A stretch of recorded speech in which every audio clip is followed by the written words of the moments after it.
Mimbar Agama Islam.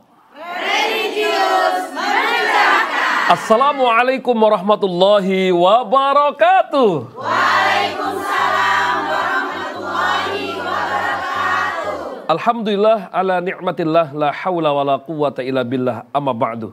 Pemirsa TVRI Bali Media Pemersatu Bangsa yang berbahagia dimanapun saja berada.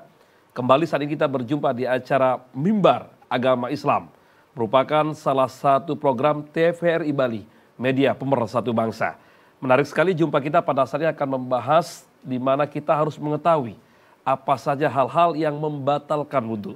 Nah, untuk membahas topik pada saat ini yang akan kita bahas, kita telah mengundang seorang narasumber. Beliau adalah Ustadz Randi Suhendi, Magister Pendidikan. Assalamualaikum warahmatullahi wabarakatuh, Ustadz. Waalaikumsalam warahmatullahi wabarakatuh. Gimana kabarnya Ustadz Randi? Alhamdulillah sehat walafiat.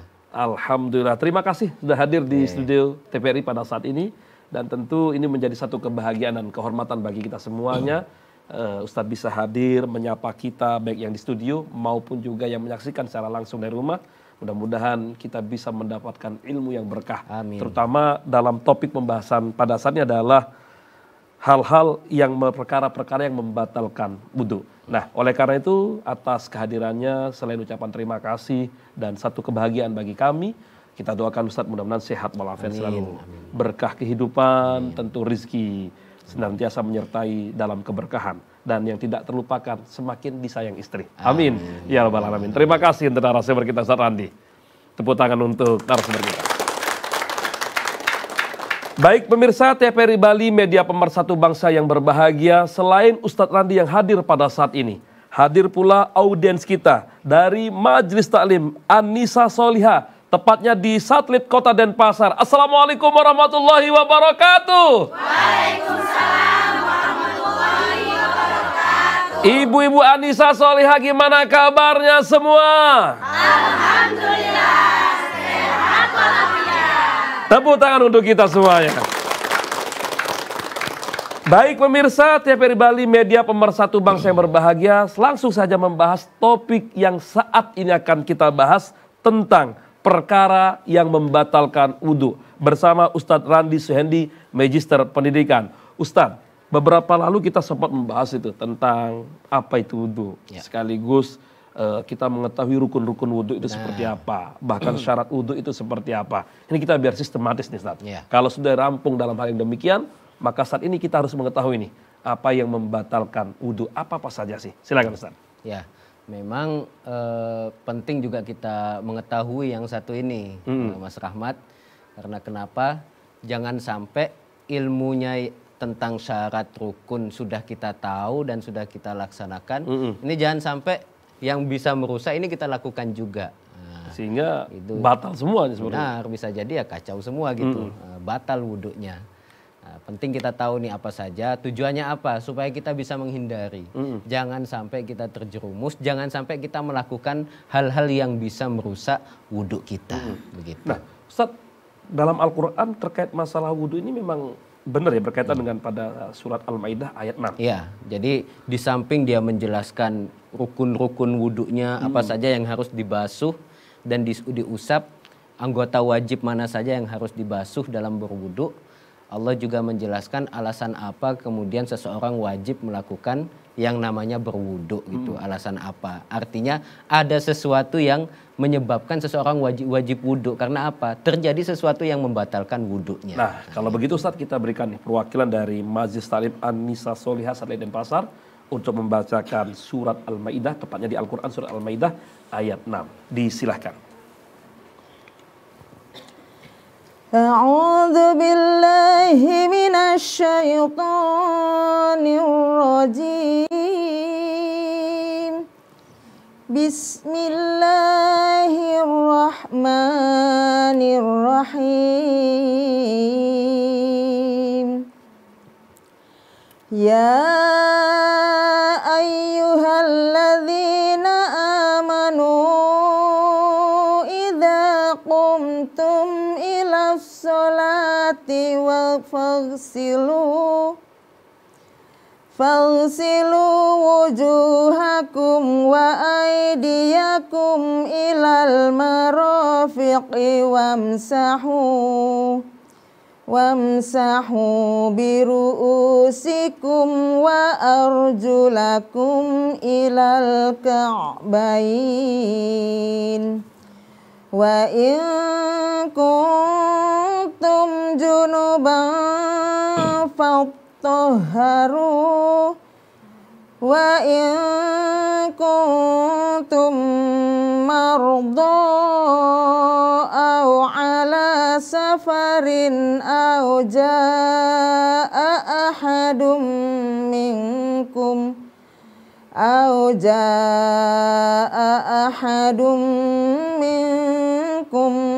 minal ghaiti aw lamastumun nisaa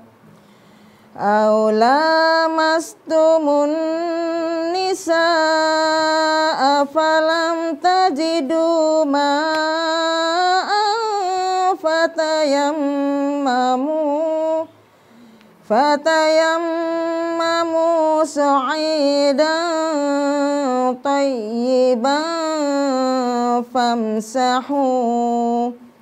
famsahu biwujuhikum wa aydikum ma yuridullahu liyaj'ala 'alaikum min harajin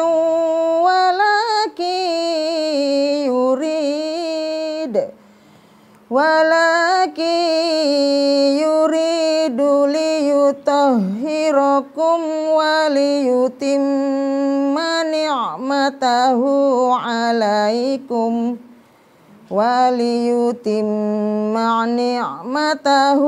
'alaikum la'allakum tashkurun. Shadaqallahul azim. Baik, terima kasih Maha Suci Allah di dalam segala firman-Nya. Dan tentu kita akan menanyakan secara langsung korelasi ayat tersebut dengan pembahasan topik pada saat ini. Bagaimana Ustaz korelasi ayat tersebut? Ya, di situ Allah jelaskan misalnya kategori yang disebut hal-hal yang bisa membatalkan wudu. Auja ahadum minkum minal ghaid. Artinya kalau kita mengalami ada sesuatu yang keluar dari salah satu dua jalan. Jalan tempat keluarnya kotoran. Seperti apa? Khuruju syai'in minas sabilaini, keluar sesuatu dari dua jalan, baik jalan kubul ataupun dubur.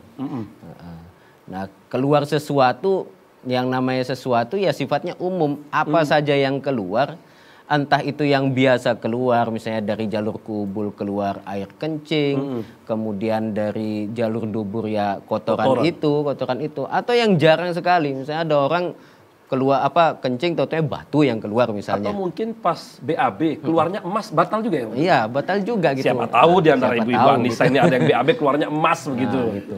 Apa saja pokoknya yang keluar, entah bentuknya dalam bentuk mungkin angin ataupun benda padat, benda cair, itu membatalkan wudhu begitu. Nah, artinya begini Ustadz, terkait dari hal keluar dari salah satu dari dua jalan tersebut, semuanya membatalkan wudhu kita. Nah, selain itu apa ada lagi Ustadz? Nah, semuanya membatalkan wudhu gitu.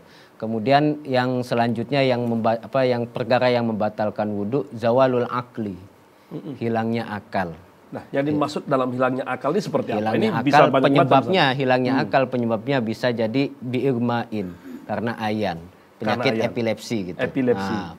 Itu otomatis batal wudhu. Otomatis batal wudhu gitu. Walaupun masa proses ketika dia epilepsi kejang-kejang tidak sadarkan diri itu tidak menyebabkan dia nggak sampai keluar kentut misalnya, nggak berhadas itu. Tapi hilang akal itu sudah menyebabkan wudhunya batal. Artinya epilepsi itu bahasa sederhana kita adalah ayan.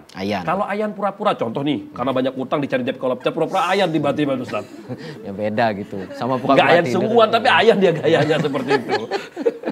Kan sekarang lagi banyak orang berpura-pura gitu. Berarti kalau berpura-pura tidak batal ya? Tidak batal gitu. Tetap wudhunya gitu. Nah, di samping ayan juga bisukrin misalnya sebab mabuk terbawa karena suasana kondisinya dia lagi mabuk, tidak sadarkan apa yang dia kerjakan, Iya. secara otomatis wudhunya juga batal. Di samping itu juga tidur. Nah, kalau konsep dalam tidur ini tidur yang seperti apa Ustaz? Kadang kan ada orang tidur seperti ngantuk nih, kita duduk di masjid karena iktikaf lumayan lama waktunya, dia tertidur seperti ini. Atau yang dikatakan batal pada posisi tidur sempurna di atas kasur atau berrebah seperti itu. Silakan Ustaz. Ya.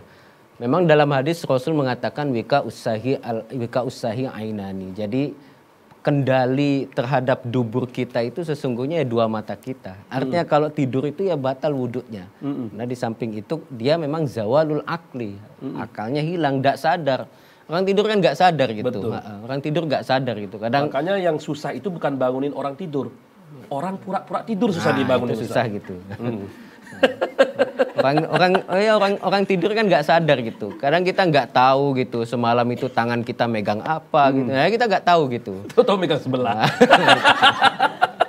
Nah, karena dia nggak sadar, hilang akal, makanya batal wudhunya. Tapi kemudian oleh ulama disebutkan ada kondisi tidur tertentu yang tidak sampai membatalkan wudhu kita gitu. Contohnya Jadi seperti apa? misalnya kanau miqa'idin mumakkinin mak'adahu, tidurnya orang yang lagi duduk tapi mohon maaf duburnya ini menetap di atas tempat duduknya. Iya.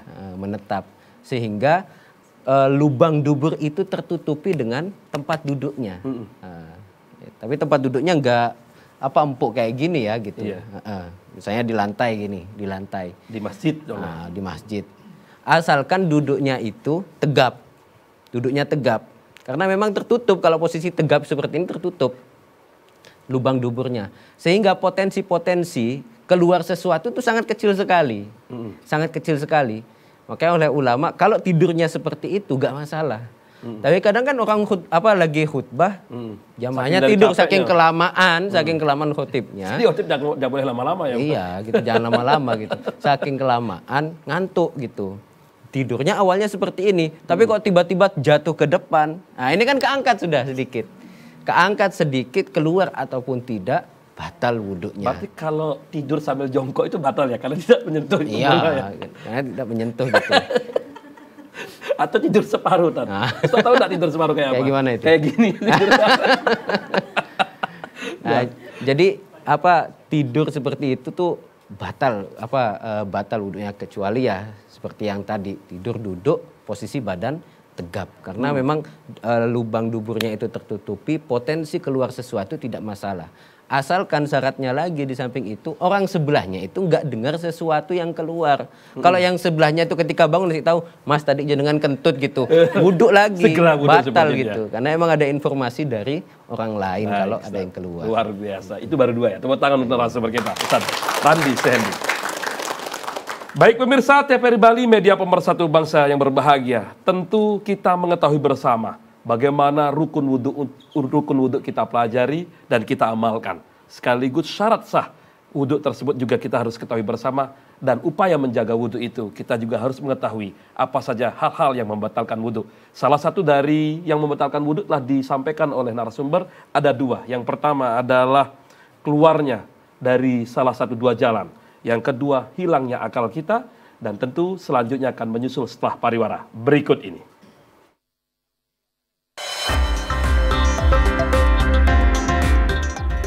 TVRI Bali, media pemersatu bangsa.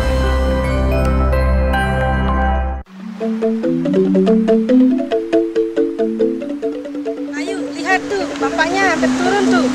Ya, Bu, ya. Saya dapat banyak.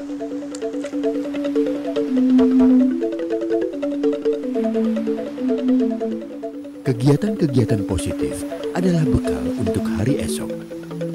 Namun jangan halangi keceriaan mereka. Ayo. Ini yang aneh. Main yuk.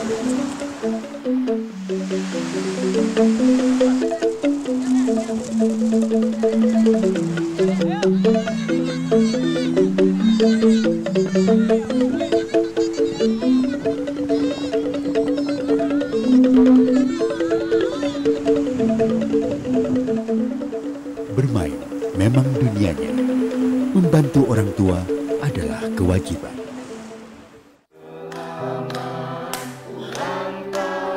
Selamat ulang tahun nenek.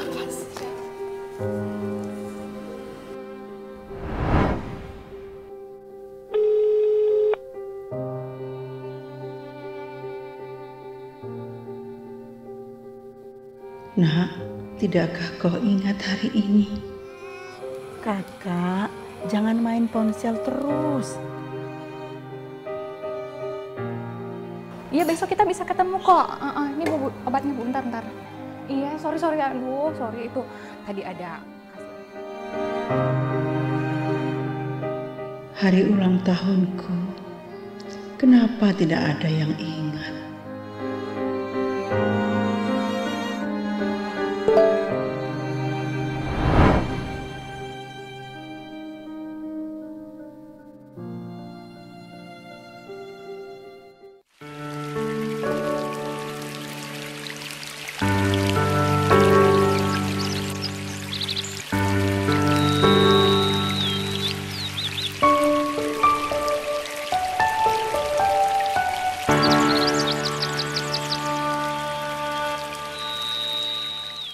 Mimbar Agama Islam.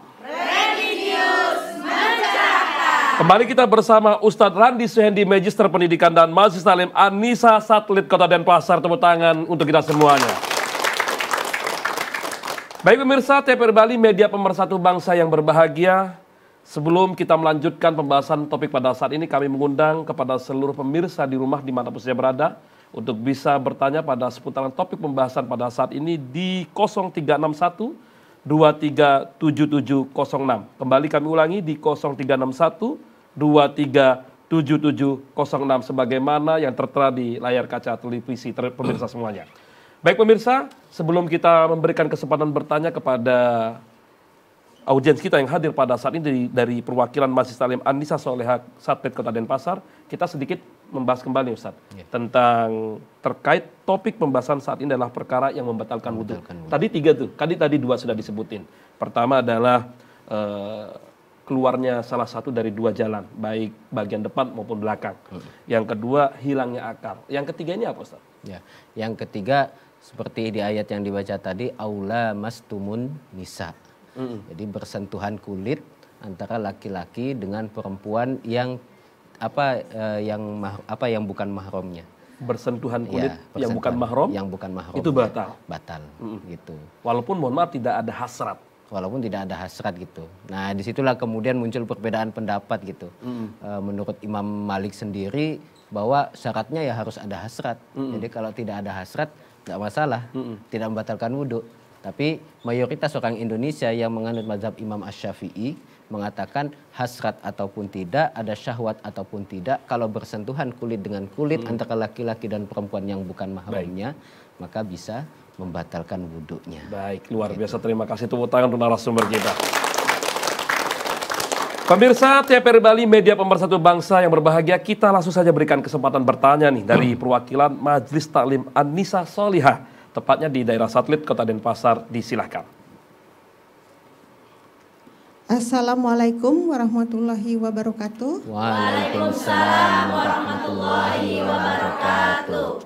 Perkenalkan, nama saya Ibu Ketut Sandat. Izin bertanya Bapak Ustadz, bagaimana jika ada seorang wanita yang mengidap penyakit istihadah dan ketika sholat keluar darah?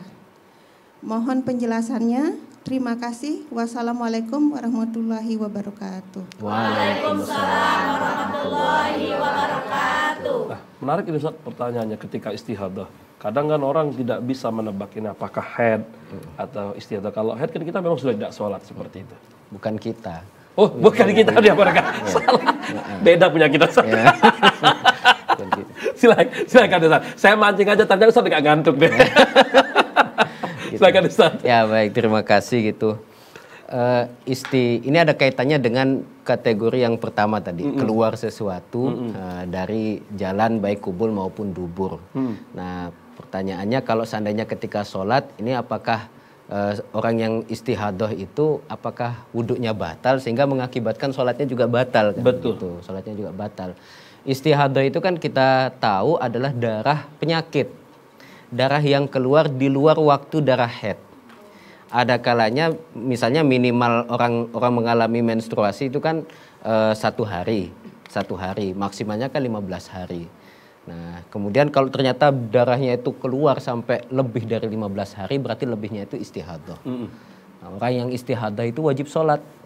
Nah, jadi tidak dihukumi sama seperti orang yang haid dan nifas. Orang yang istihadah wajib sholat, wajib puasa. Wajib sholat, wajib puasa. Artinya dia, mohon maaf Ustaz, ketika para ibu-ibu nih, para kaum wanita keluar darah haid dari pertama, itu maksimal sampai 15 hari saja. Maksimalnya sampai 15 hari. Di atas 15 hari bila masih ada yang berwarna merah, darah, itu berarti hukumnya istihadah. Nah, atau ada yang mengatakan bahwa istihadah itu gak harus sampai lewat 15 hari. Misalnya ada perempuan sudah punya kebiasaan, biasanya keluar darahnya itu tiap bulan itu kalau nggak 7 hari, 6 hari, ternyata kok suatu hari 1 bulan itu dia keluar sampai 10 hari. Berarti lebihnya dari 7 hari itu adalah istihadah. Berarti yang dipakai itu adalah tentang waktu biasanya. Tentang waktu biasanya. Ada juga kemudian kategori lainnya untuk menentukan istihadah karena dia sudah punya kebiasaan, kemudian dia juga bisa membedakan mana darah yang kuat, mana darah yang lemah. Darah yang kuat kan tergantung warnanya. Warnanya ternyata merah agak kehitam-hitaman, pekat gitu. Pekat itu darah kuat gitu. Bukan dosanya banyak enggak gitu? Bukan dosanya banyak, bukan gitu. Nyata kemudian darah selanjutnya merah biasa, kemudian keruh biasa. Maka yang dihukumi haid itu ya hanya yang kuat saja, Kalau andai kan darah biru, Ustaz? Wah, darah biru lain itu. Masalah nasab gitu. Nah, para pemirsa, orang mengalami istihadah ini kan lagi-lagi saya sebutkan ini penyakit yang terkadang keluarnya itu gak bisa kita prediksi, tahu-tahu keluar dan tidak bisa kita kendalikan. Nah, kalau laki-laki bukan istihadah yang dialami, biasanya salisil baul bahasa kitabnya itu. Bahasa kerennya apa? Cercer. Bahasa Maduranya itu cercer. Gitu. Tapi kalau Indonesia anyang-anyangan ya. Anyang-anyangan. Itu Indonesia bagian timur anyang-anyangan. Anyang-anyangan baru paham loh. Apa ya bahasa Indonesianya yang benar itu ya? Ya anyang-anyang. Anyang-anyangan biasanya gitu. Anyang-anyangan. Dikit-dikit keluar air kencing, gitu. Jalan sedikit keluar kencing. Kalau ketemu gitu. saya tak ikat gitu. Ikat ini, ibu jari kaki saya ikat. Jadi itu kan penyakit juga ibu-ibu. Dia tidak bisa bertahan dalam kondisi suci dalam waktu yang lama karena ada penyakit itu. Tahu-tahu keluar darah, tahu-tahu keluar air kencing itu. Nah, orang yang seperti ini, solusinya bagi wanita yang istihadah, yang pertama kalau mau sholat, pastikan harus sudah masuk waktu sholat. Wudhunya itu harus sudah masuk waktu sholat. Misalnya zuhurnya itu jam 12:30. Jadi jam 12:30 ibu-ibu baru wudhu. Jangan dari jam 12 sudah wudhu. Makanya nanti ketika masuk waktu sholat, wudhunya itu diulang lagi gitu. Jadi mulai dari jam 12:30 ketika waktu sholat masuk. Langsung sholat. Nah, waktu sholat masuk, ibu-ibu bersih-bersih sudah. Bersihkan dulu tempat keluarnya darah, kemudian disumbat dengan kapas. Baru pakai pembalut gitu. Ini sebagai upaya untuk agar supaya tidak ada yang keluar. Tidak ada yang keluar, darahnya itu nggak ada yang keluar. Makanya disumbat dulu pakai kapas gitu. Nah, disumbat dulu pakai kapas. Nah, setelah bersih baru wudhu. Habis wudhu langsung sholat. Habis wudhu langsung sholat. Jangan main HP, apalagi ngobrol gitu, ngegibah gitu, apalagi waduh gitu. Jadi langsung sholat. Apalagi gitu. Karena kenapa? Lagi-lagi tidak bisa bertahan dalam kondisi suci dalam waktu yang lama. Keburu khawatir ada yang keluar. Kalau ternyata ibu-ibu menunda sholatnya, tidak langsung sholat, masih ngobrol ini itu, ngurusin masakan lah ini itu gitu, ngurusin anak gitu. Kemudian keluar, ada yang keluar, dicek beneran keluar. Batal wudhunya, harus wudhu lagi. Jadi selesai bersih-bersih, yang laki-laki juga begitu, setelah dibersihkan, kemudian wudhu, habis wudhu langsung sholat. Ternyata di tengah-tengah sholat keluar, karena ini sedang dalam kondisi darurat, ada penyakit, itu dima'fu. Baik itu dalam hal untuk kondisi laki-laki dalam konteks tanda kutip anyang-anyangan. Ya, anyang-anyangan seperti itu. Ternyata ketika ruku ada Dapat yang 2 keluar. rakaat, Keluar gitu. Ya dilanjutkan saja sholatnya gitu. Jadi memang kita dalam kondisi darurat gitu. Setelah itu pakaian tetap diganti saja. Nah, setelah sholat, kemudian mau sholat lagi ya harus diganti gitu. Jadi wudhunya itu sudah dianggap selesai. Tapi dalam kondisi tersebut seseorang yang punya penyakit seperti itu dimakfudi toleransi oleh ajaran kita, tidak masalah gitu. Karena memang tidak bisa bertahan untuk tetap suci dalam waktu yang lama. Nah, luar biasa. Tepuk tangan untuk Ustaz Randi. Ustaz, ini pertanyaan dari saya tentang laki-laki. Nah, ini lain Ustaz. Pertanyaannya adalah tentang bersentuhan tadi. Ketika bersentuhannya kulit laki-laki dan perempuan yang bukan mahram, apapun niatnya itu, mau ada hasrat atau tidak hasrat, itu kan batal Ustaz. Ketika kita ini tawaf Ustaz, itu tawaf Ustaz. Banyaknya bercampur laki, perempuan, berbagai warna macam kulit dari berbagai warna, dari daerah manapun. Ketika kita bersentuhan itu seperti apa? Kan kalau batal, terus wudhu lagi. Nanti batal, wudhu lagi. Nggak selesai 7 putaran itu Ustaz.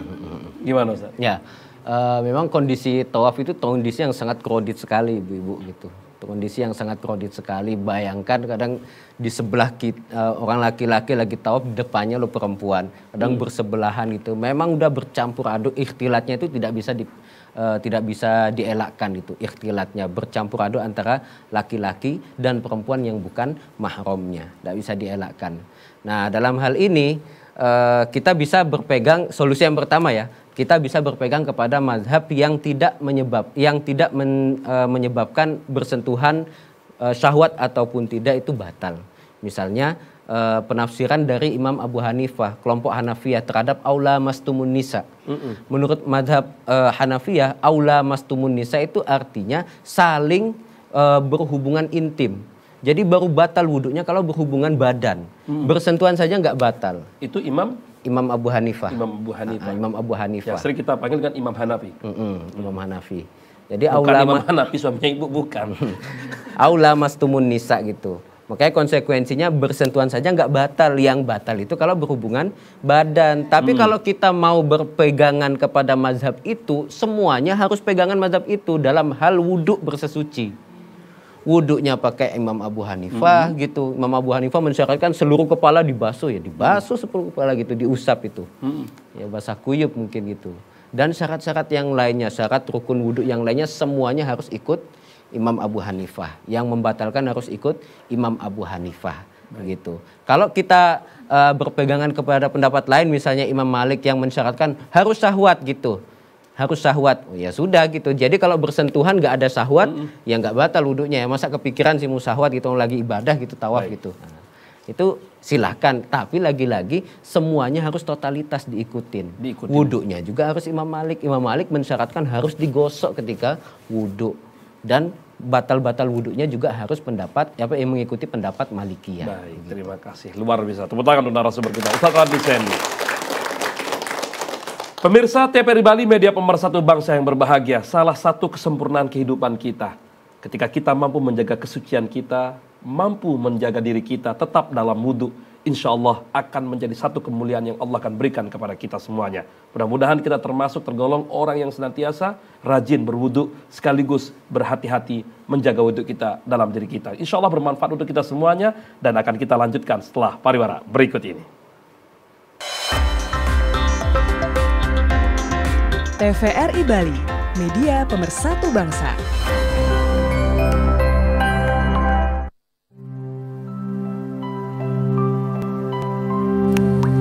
Alam begitu indah dan maha pemurah.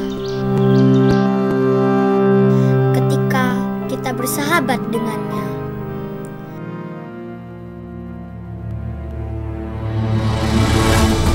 Namun, banyak orang yang tega merusaknya.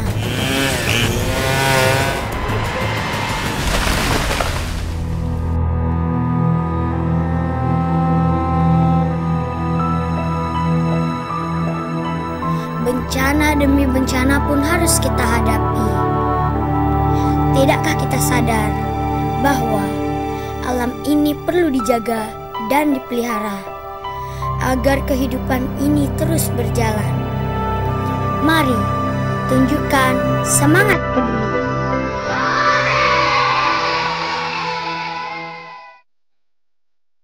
Menari adalah keseharianku. Menari merupakan kebudayaan bangsaku. Ibuku penari sejati. Ibu mengajariku untuk selalu mencintai tarian ini. Hati siapa yang tidak sedih jika hasil karya leluhurnya hanya menjadi usang, apalagi tak berarti. Akan kutunjukkan kepada dunia betapa luhur dan tingginya bangsaku melalui tari. Takkan kubiarkan bangsa lain merampasnya. Kan kuperjuangkan hingga tetes darah terakhirku demi identitas bangsaku, Indonesia.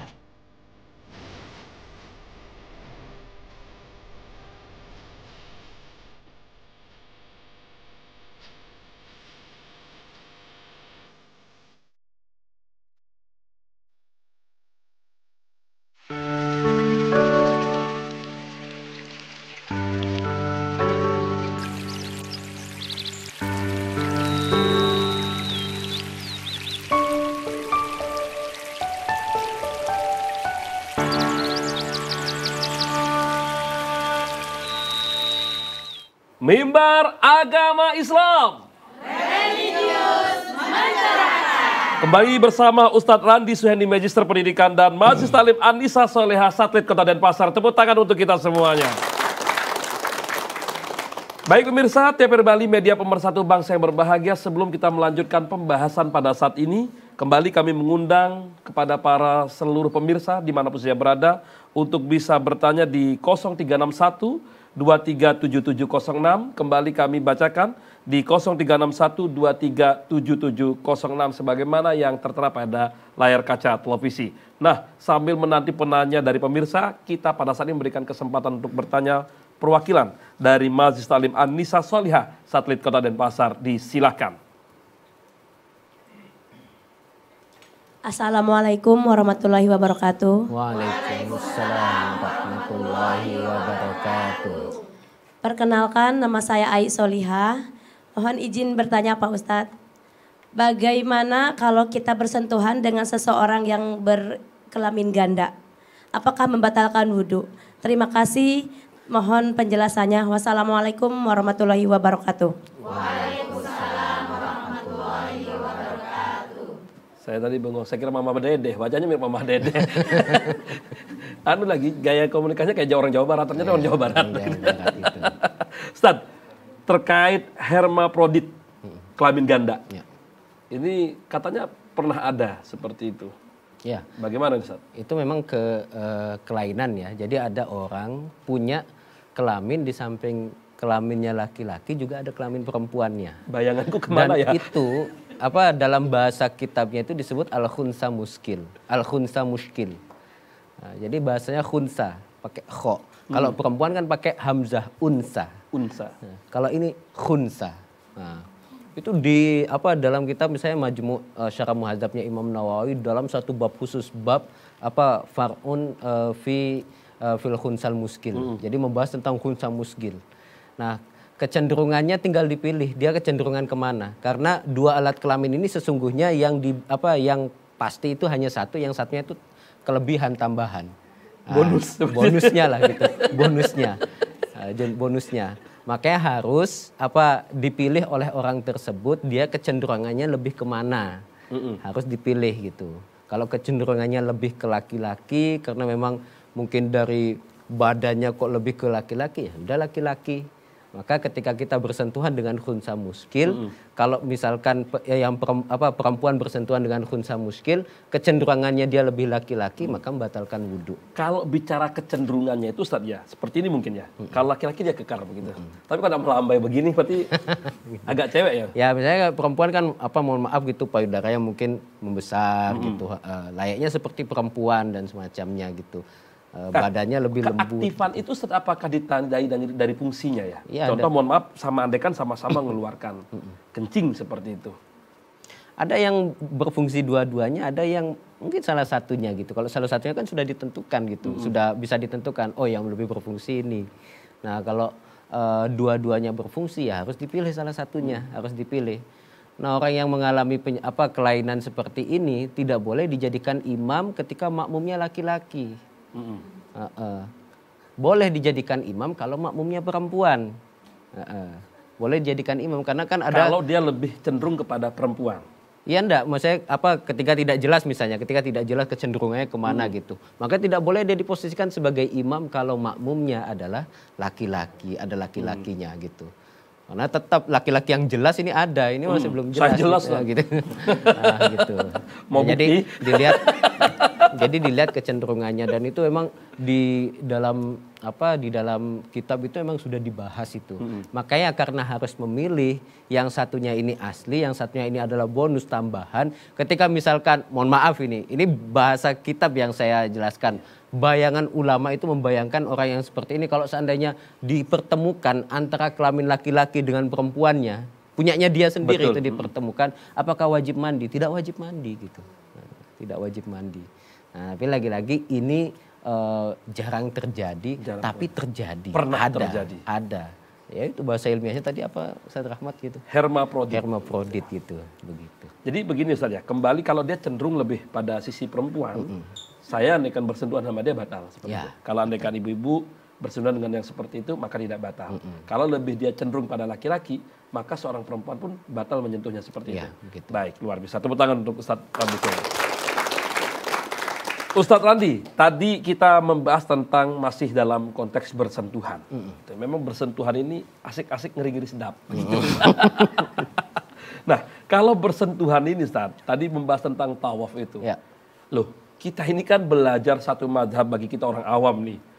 Tentang rukun wudhu, syarat wudhu aja kadang lupa, kadang ingat, itu seperti itu. Nah, kalau tadi Ustadz Randi itu nggak mensarankan ketika kita haji atau umroh, bagaimana seandainya kita bermadhab Imam Hanafi atau Abu Hanifah, maka semuanya dalam persoalan bersesuci tersebut kita harus Imam Ibnu Hanifah seperti Imam Abu Hanifah atau Imam Hanafi seperti itu.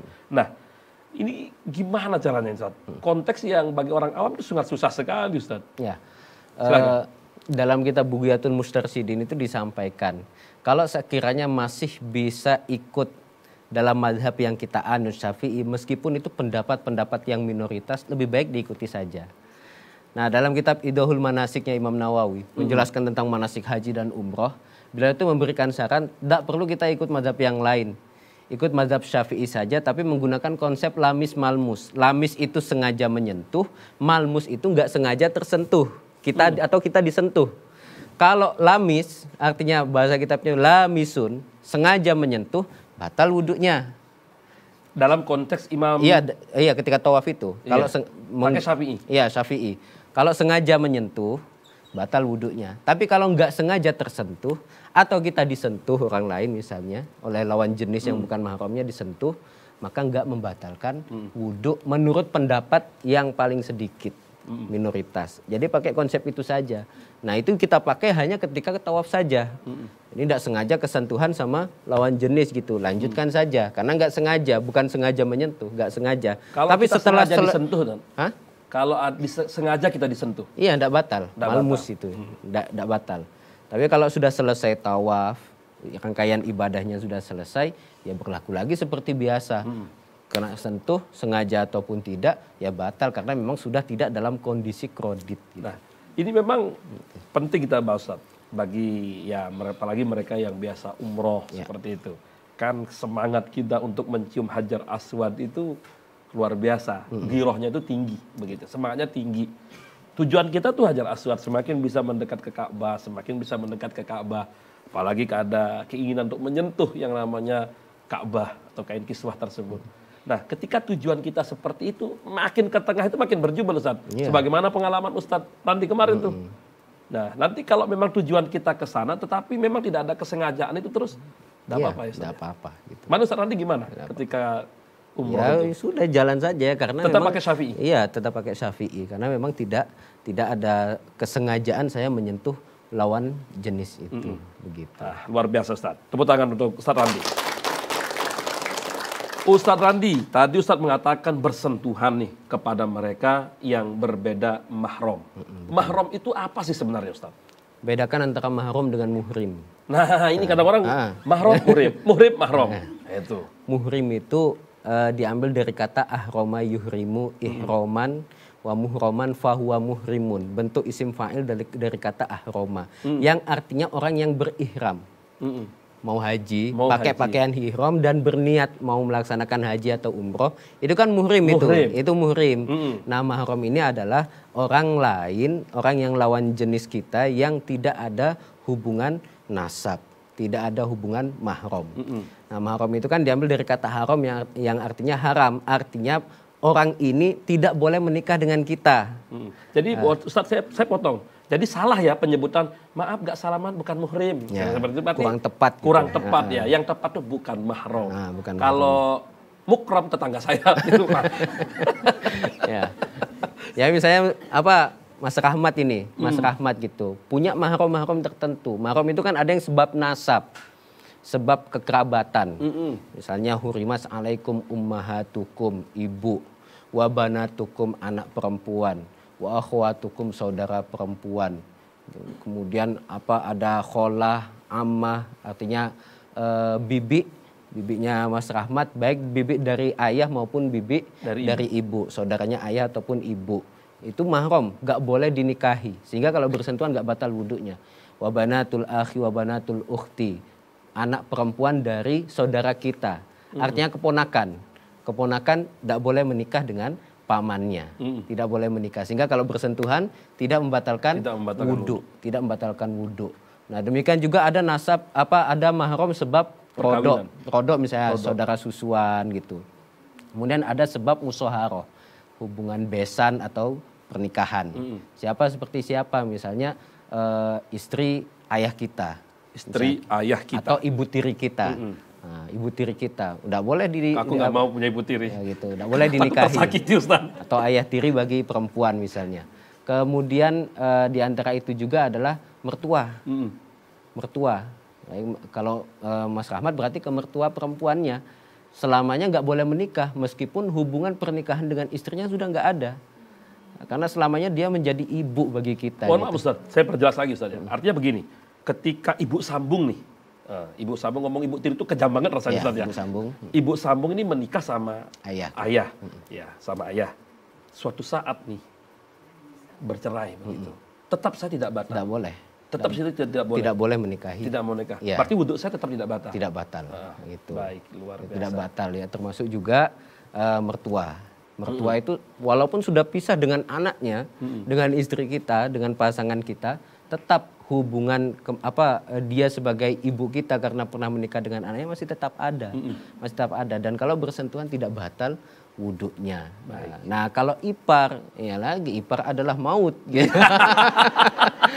Kalau kalau saya katakan ipar itu ngeri-ngeri sedap gitu. Ipar ini kan mahram juga.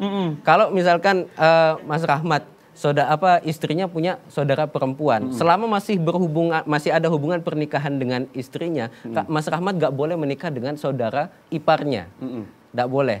Kecuali kalau ini sudah pisah atau sudah nggak ada hubungan pernikahan, boleh menikah dengan iparnya. Itu artinya mahramnya ini terbatas waktu, tidak selamanya. Beda dengan yang tadi. Karena terbatas waktu, kalau bersentuhan batal wudhunya. Masya Allah, luar biasa. Itu alasan saya, Ustadz, karena pintar saya undang kemari. Tepuk tangan untuk Ustadz Randi. Baik, pemirsa TVRI Bali, media pemersatu bangsa yang berbahagia. Tentu memahami syariat agama Islam bukanlah tentang anjuran, tetapi kewajiban. Sebagaimana keinginan kita di dalam mendekatkan diri kepada Allah, kita harus memahami dan berhati-hati agar senantiasa mendapatkan ridha Allah Subhanahu wa Ta'ala dengan memahami syariat agama kita. Menarik sekali, akan kita lanjutkan setelah pariwara berikut ini.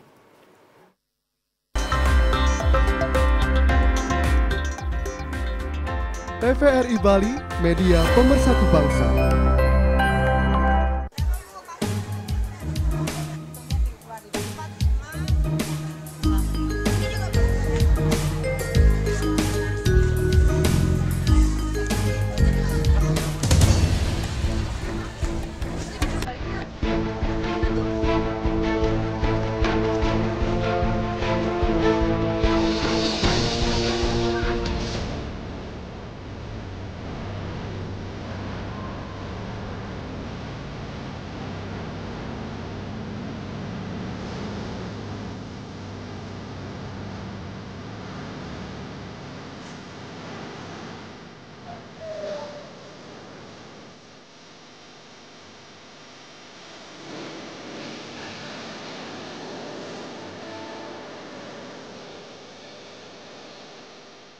masih adakah kejujuran di hati kita?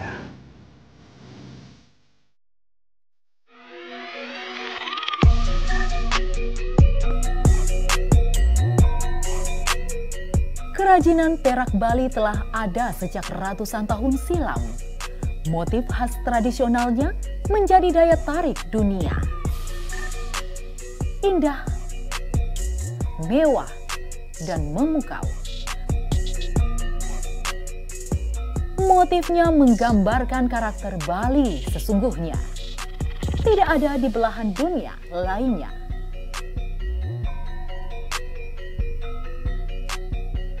Menilik makna di balik karya, kental dengan nuansa sakral.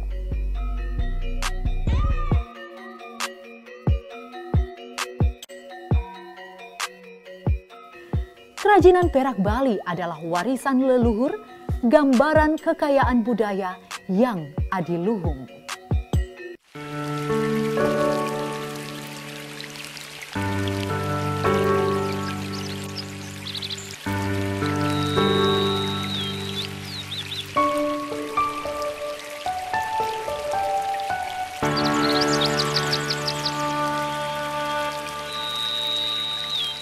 Mimbar Agama Islam. Religius masyarakat. Kembali kita bersama Ustadz Randi Suhendi, Magister Pendidikan dan Majelis Taklim An-Nisa Solehah Satelit Kota Denpasar. Tepuk tangan untuk kita semuanya. Baik pemirsa TVRI Bali, media pemersatu bangsa yang berbahagia, kita langsung saja memberikan kesempatan bertanya nih kepada perwakilan Majelis Taklim An-Nisa Solehah dari Satelit Kota Denpasar. Disilahkan. Assalamualaikum warahmatullahi wabarakatuh. Waalaikumsalam warahmatullahi wabarakatuh. Perkenalkan, nama saya Astuti Sari. Saya mohon izin bertanya Pak Ustadz. Terkadang di saat kita mengerjakan sholat, ada kayak terasa sesuatu yang keluar angin dari dubur. Entah itu kentut atau bukan. Gimana sholat kita itu batal atau tidak? Terima kasih. Mohon penjelasannya. Wassalamualaikum warahmatullahi wabarakatuh. Waalaikumsalam warahmatullahi wabarakatuh. Kentut apa enggak? Kalau tadi kan dikatakan kentut sudah jelas batal. Ya. Ini kentut apa enggak? Kentut apa enggak saat sholat? Silakan Ustaz. Ya, memang di hadis itu dari riwayat dari Ibnu Abbas itu disampaikan oleh Rasulullah kalau orang lagi sholat itu kan setan ngegoda.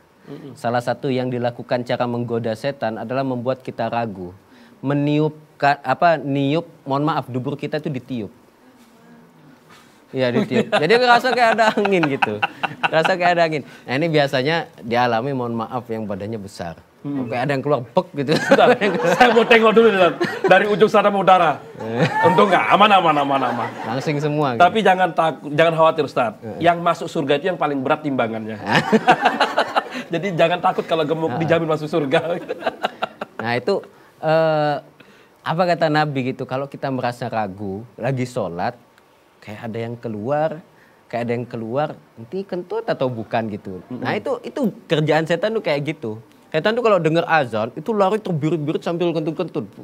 Lari sambil kentut setan. Selesai azan balik lagi itu, digoda lagi manusia gitu, digoda. Salah satu cara menggodanya itu gitu, kata Nabi gitu. Maka kata Nabi, fala yansorif hatta yasma'a sautan aw yajida rihan. Gak usah dibatalkan sholatnya, dilanjutkan saja sampai kalian mendengar suara atau mencium bau. Kalau ada suaranya, wah jelas itu. Batal sudah itu. Atau nggak ada suaranya, tapi bau gitu. Wah jelas itu, kentut itu, udah gitu. Nggak tahu itu. Saya macam 27 orang yang hadir ini seperti apa macam kentutnya, saya nggak tahu. Nah. Ada yang halus pes kayak. Gitu. Nah, Ustaz, kalau kentut nggak bau itu, kentut tapi nggak bau tetap batal ya? Ya batal. Contoh gitu. Kayak punya saya seperti kayak gitu. Gitu. Nah itu, jadi kalau mengalami keraguan-raguan seperti itu, ambil yang kita yakini gitu, kita yakini. Salah satu solusi Nabi kalau kita ragu-ragu apakah tadi itu kok ada serasa ada angin yang keluar, apakah kentut atau bukan, tunggu kepastian apakah yang lain itu dengar suara atau kita sendiri ya, kita sendiri ini dengar suara atau enggak. Kalau enggak, apakah pertanyaan selanjutnya ada bau atau enggak gitu. Betul. Nah biasanya ini terjadi Ustaz, kadang ketika kita sudah BAB tuh, kita wudhu nih. Saat wudhu kan biasanya kita agak sedikit posisi separuh jongkok, separuh berdiri. Nah di situ terkadang Ustaz, pertengahan wudhu itu kadang kentut enggak ya? Kentut enggak ya? Ini udah ngebasuh tangan itu. Kan sholat ini pas saat wudhu Ustaz. Gimana? Tetap kita kesimpulan selagi tidak ada bau, tidak ada perasaan keluar, tetap lanjutkan. Al-aslu al-adam. Yang asal itu tidak ada. Asalnya nggak ada kentut. Kita ragu-ragu, ya udah yang diyakini saja. Tidak ada kentut. Tidak ada kentut. Kalau ada, kecuali ada tanda-tandanya yang tadi. Iya, luar biasa. Luar biasa. Tepuk tangan untuk narasumber kita. Ustadz, ini 3 disebut ini yang membatalkan wudhu. Yang tadi ada 1, yang pertama adalah keluarnya dari salah satu 2 jalan. Lubang, baik depan maupun belakang. Kedua, hilangnya akal. Ketiga, bersentuhan pada kulit yang bukan mahram. Nah, yang keempat apakah ada Ustaz? Silahkan. Ya, yang selanjutnya adalah menyentuh kemaluan, kubul ataupun dubur dengan telapak tangan. Bibat nikaf fihi. Jadi dengan telapak tangan. Jadi yang telapak tangan ini. Kalau Mas Rahmat gatel, garuknya pakai ini nggak batal. Jadi gini geraknya. Misalnya nggak batal. Jadi yang batal kalau menyentuhnya dengan ini. Nah, kemaluan siapapun, kemaluan anaknya juga begitu. Kalau nyentuhnya pakai ini ya batal. Telapak tangan Ustaz ya. Gitu. Kalau ini enggak masuk Ustaz ya? Kalau yang ini ya bagian yang putih ini dah. Nah, yang putih. Kalau yang repot kalau pas hitam semua. Itu bagian ini. Nah kita dengan putra kita misalnya, anak kita kan nggak batal wudhu kalau bersentuhan kulit. Tapi kalau yang disentuh kemaluannya dan menggunakan telapak tangan, wudhunya batal. Pas nyeboin anak dulu gitu. Pas nyeboin anak, wudhunya batal gitu. Wudhu lagi kalau mau sholat. Gitu. Kalau nyeboin semuanya bahaya Ustaz ya. Nah Ustaz, ini dia terasa ini luar biasa. Dari keempat hal-hal yang membatalkan wudhu kita udah pahami bersama. Mudah-mudahan kita bisa mengamalkan.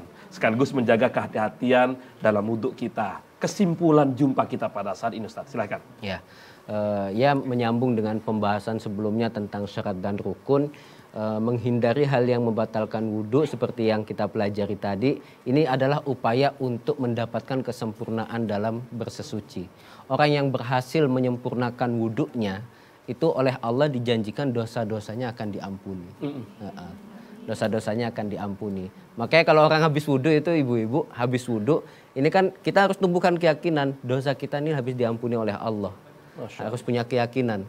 Dosa kita diampuni ya, tentu dosa-dosa yang kecil ya, dosa-dosa kecil. Kalau urusan hutang nggak lunas ibu-ibu gitu.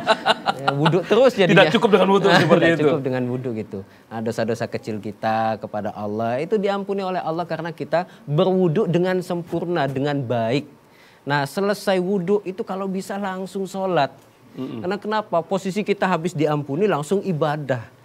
Posisi kita sudah suci, dosa-dosanya diampuni oleh Allah, langsung ibadah kan baik. Makanya bagus. kan ada sholat sunat itu saja setelah wudhu itu.